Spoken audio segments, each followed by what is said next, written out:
Like if you start to think of what are we afraid of? In fact, sometimes that's an exercise that's done just to write down, what are you afraid of? And sometimes you need several notebooks.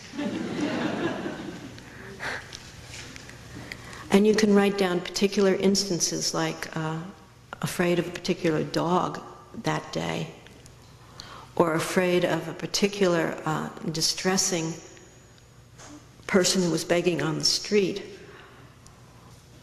or afraid of a confrontation that you had at work that brought up fear, or afraid of someone in your immediate family, or someone in your past. It goes deeper, though, than the outer circumstances, and if you look deeper, and then you realize it's, fear of not being good enough, fear of losing something, fear of not being loved, fear of, lots of, sometimes they're called core beliefs that we hold about ourselves, deeply held fears, which sometimes are not even verbalized, but deeply held fears. And then if you go deeper, really it comes down to, in my experience, and this is also in accord with the Shambhala teachings, but it's definitely my personal experience and the experience which is shared with me by so many people, year after year, over and over, and that is a fear of ourselves. It's like ashamed of ourselves. Fear to look closely. Fear of what we're going to see if we look at ourselves. And so the training, the pith of the one that we use this image of the warrior, the one who cultivates bravery, it's looking at this fear of oneself, looking closely at oneself. For the first time having the support of the teachings and the practices of various forms to look closely at oneself.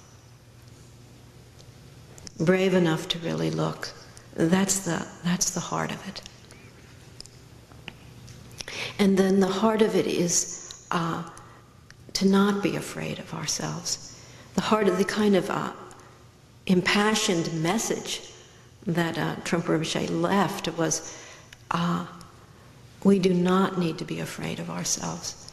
There is no one living that doesn't have tremendous creativity, tremendous openness, potential for openness. There's nobody living who doesn't have tenderness and strength. So why should we be the exception to the rule?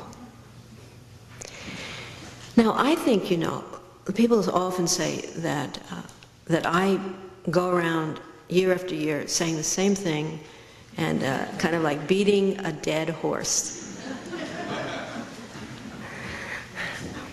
But I don't care.